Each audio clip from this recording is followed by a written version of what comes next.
আমি আমার স্ত্রী সহ আমরা বাথরুমে ঢুকিয়ে অনেকক্ষণ ছিলাম, প্রায় 5 ঘন্টা। আমি খুবই ভাগ্যবান, সেদিন আমার বেঁচে থাকার কথা ছিল, মৃত্যু থেকে অনেক কাছে ছিলাম।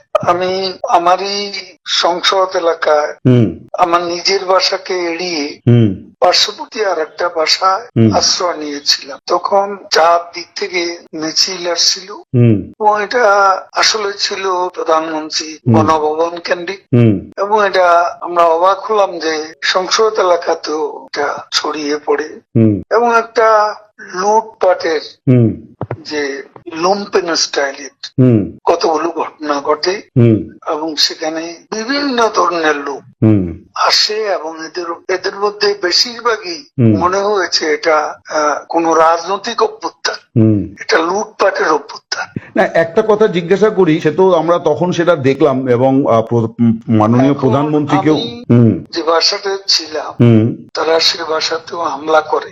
আচ্ছা, তারা জানতো না যে সেখানে আমি আছি। আচ্ছা, আমার বাসা তারা লুটপাট করেছে, কিন্তু যে বাসায় আমি গিয়ে আশ্রয় নিলাম সেখানে তারা হামলা করবে এটা আমি ভাবতাম, কিন্তু সেখানেও দেখলাম যে অনেক লোকজন ঢুকে পড়ে এবং তারা ভাঙচুর লুটপাট করতে থাকে। আমি আমার স্ত্রী সহ আমরা বাথরুমে ঢুকিয়ে অনেকক্ষণ ছিলাম, প্রায় 5 ঘন্টা। তারপর একটা পর্যায়ে এরা তো ওই বাথরুমের ভিতর সেখানেও কমোড, বেসিন এগুলো তো লুটপাট করেছে সব।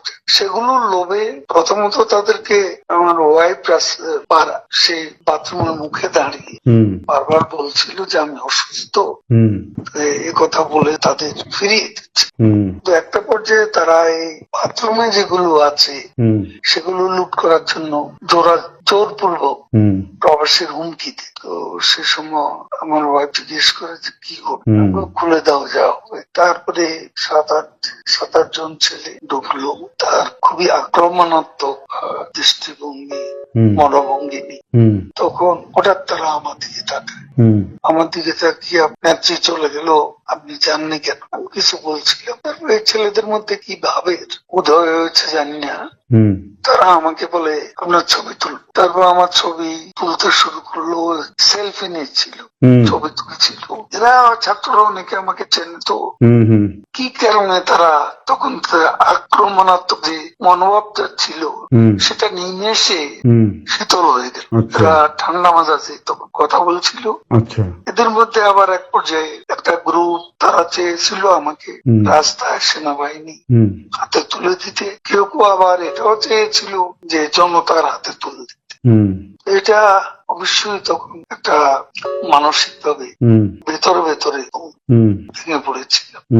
এরপর এরা এদের একটা শার্ট, এদের ওই ব্যাজ, লাল পতাকা শোভিত ব্যাজ লাগিয়ে আবার কালো একটা মুখে একটা মাস্ক দিয়ে আমাকে হাঁটতে হাঁটতে সংসদ এলাকা থেকে বড় রাস্তা গণভবন অভিমুখী রাস্তা ওখানে নিয়ে যায়।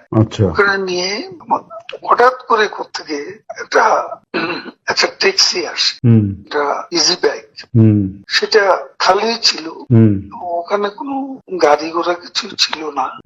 ওটা হঠাৎ করে কেন যেন এসে পড়ল, অত আমার ভাগ্য। এরা দুজনে আমাকে নিয়ে আমার ওয়াইফকে নিয়ে ওটাতে উঠলো আর বলতে লাগলো, ওতে তো অসংখ্য মানুষ, চেক আপ সব জায়গায়। এরা বলতে লাগলো যে আমাদের চাচা চাচি অসুস্থ, হাসপাতালে নিচ্ছি, ডিস্টার্ব করবে না।